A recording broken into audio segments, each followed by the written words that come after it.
लिखना 10 मिनट।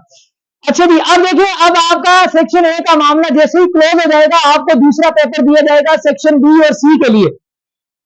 आपको कोई एक्स्ट्रा शीट नहीं दी जाएगी, आपको कोई जो है वो स्टेपल करवाने की जरूरत नहीं पड़ेगी, आपको कोई जो है वो किसी किस्म का जो है वो किसी कोई स्कॉच टेप लगाने की जरूरत नहीं पड़ेगी, कोई इसको स्टेपल लगाने की जरूरत नहीं पड़ेगी। ये शीट पहले से जो है वो आपको दी होगी, जो कि स्टेपल होगी।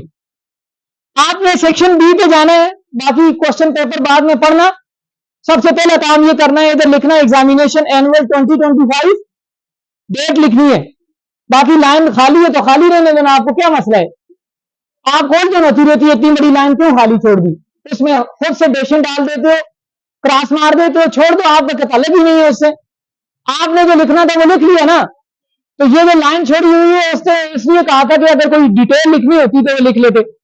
यहां पर सब्जेक्ट इंग्लिश ऑलरेडी लिखा हुआ है, 11th क्लास लिखी हुई है, फिर रोल नंबर लिखना अपना दोबारा,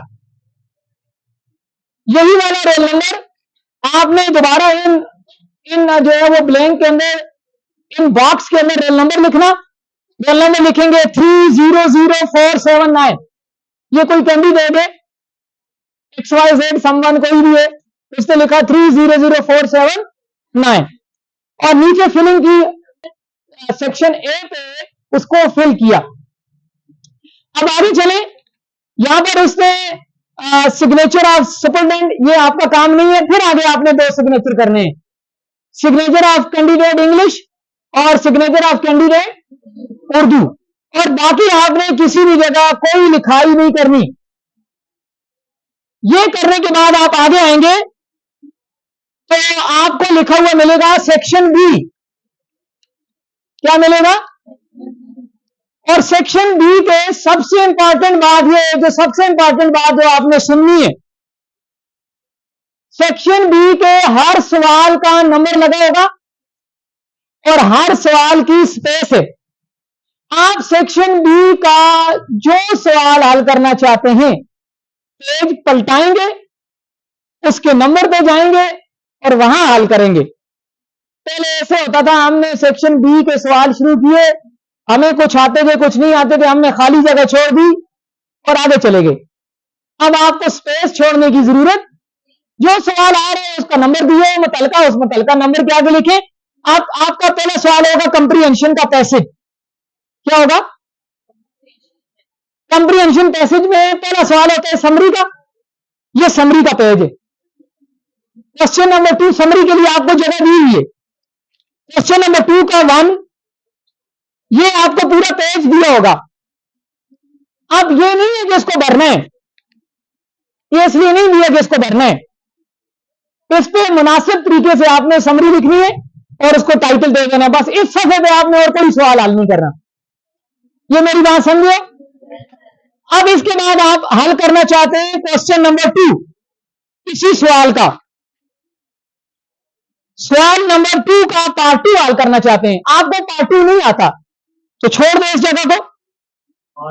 आप पार्ट 3 हल करना चाहते हैं तो पार्ट 3 पे जाके वहां वो वाला सवाल हल करें। आपको ये दोनों सवाल नहीं आते, यहां पे इनको अटेम्प्ट ही नहीं करना चाहते। कंप्रीहेंशन के पैसेज के बहुत सारे सवाल होते हैं ना नीचे, तो आपने उसमें से 5 करने होते हैं।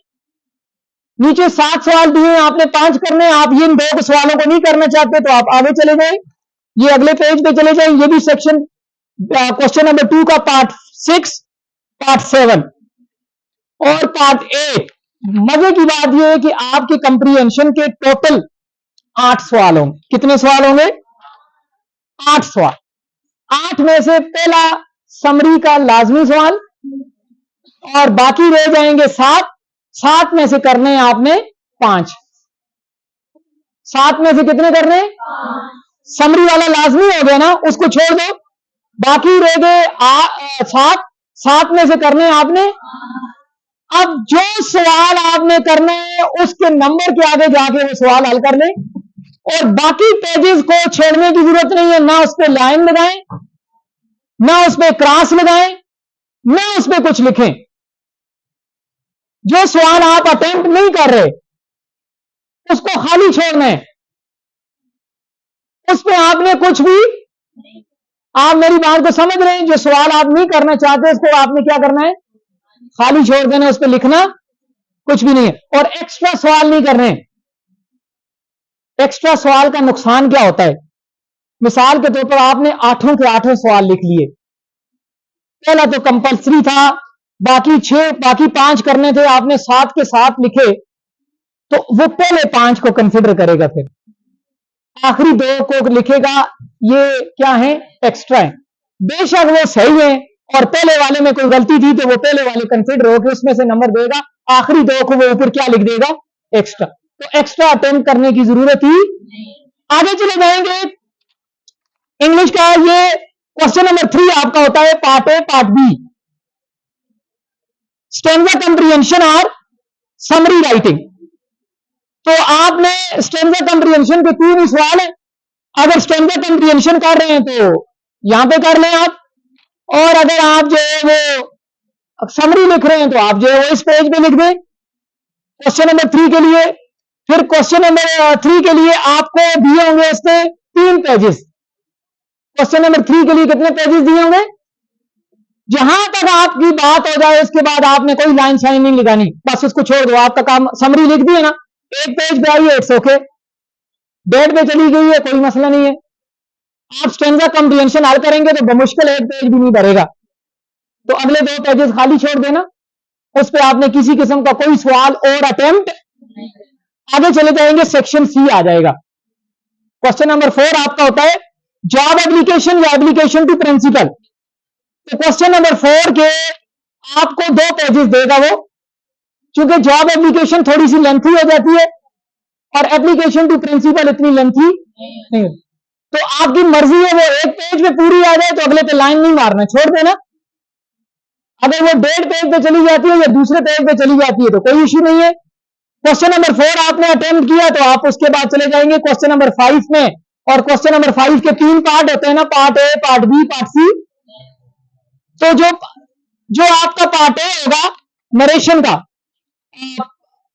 सबसे पहले आपको इडियम्स दिए होंगे, इडियम्स, तो आपने पार्ट ए की जगह जाके इडियम हल कर लेते हैं, पेज 1 उसका होगा। उसके बाद आपके पास 1 पेज जो है वो नरेशन के लिए होगा। आप नरेशन में 2 चॉइसेस होंगी, जिस तरह ईडीएम में चॉइसेस होंगी, या फ्रेजेस करेंगे या ईडीएम करेंगे। तो नरेशन में भी या तो पैराग्राफ की नरेशन चेंज करेंगे या सेंटेंसेस करेंगे, तो आपकी मर्जी है, जो भी कर रहे हैं वहां पे लिख के इसको सॉल्व कर दें। और उसके बाद पंक्चुएशन का सवाल है तो उसकी जगह पे जाएंगे, सी जगह पे, सी पार्ट पे क्वेश्चन नंबर 5 के, तो वहां पंक्चुएशन का क्वेश्चन हल करेंगे। उसके बाद क्वेश्चन नंबर 6 पे जाएंगे। आपको क्वेश्चन नंबर 6 जो है या तो लेटर होता है या रिपोर्ट होती है, और क्वेश्चन नंबर 6 के लिए भी 2 पेजेस दिए होंगे उसने आपको, 1 पेज इस तरफ, 1 पेज जो है वो आगे। आप रिपोर्ट स्टार्ट करें, जहां से स्टार्ट करें, जहां पे एंड हो गई बस, उसके बाद और आगे उस पेज पे कोई चीज हल। उसके बाद आपका क्वेश्चन नंबर 7 होगा, और क्वेश्चन नंबर 7 के लिए भी आपको 2 पेजेस दिए होंगे, ठीक है। और आपने जाके या तो ट्रांसलेशन करनी है या पैराग्राफ राइटिंग करनी है। सबसे अहम बात यह है कि जो सवाल जहां पे होगा उसी जगह पे जाके आपने उसको अटेम्प्ट करना है। और अगर कोई पेज, किसी सवाल का पेज खाली रह गया, बच गया, तो क्रॉस व्यास नहीं मारना और उस पर कोई दूसरा सवाल भी हल नहीं करना, और एक्स्ट्रा अटेम्प्ट भी नहीं करनी। जहां आपको चॉइस दी हुई है, कैरेक्टर्स वाला सवाल भी आपका होता है ना, कैरेक्टर्स वाला, कैरेक्टर ऑफ द प्ले, वो तीसरे सवाल के साथ ही होता है, स्टेंजा कंप्रीहेंशन के साथ ही होता है ना। आपने स्टेंजा कंप्रीहेंशन की या समरी की तो आगे आपको बी पार्ट में या कैरेक्टर्स के ऊपर नोट लिखेंगे, या आप जो है वो किस पे नोट लिखेंगे, वो जॉनर ऑफ लिटरेचर के हवाले से सवाल पूछा होगा। तो वहां पे हर क्वेश्चन के लिए ये बना हुआ है, इसीलिए मैंने ई शीट का पेपर रखा कि ई शीट पे पेपर अटेम्प्ट हो और मजीद जो है वो आपको क्लैरिफिकेशन हो जाए और आपको इवेल्युएट करके वो पेपर आपको वापस किया जाए।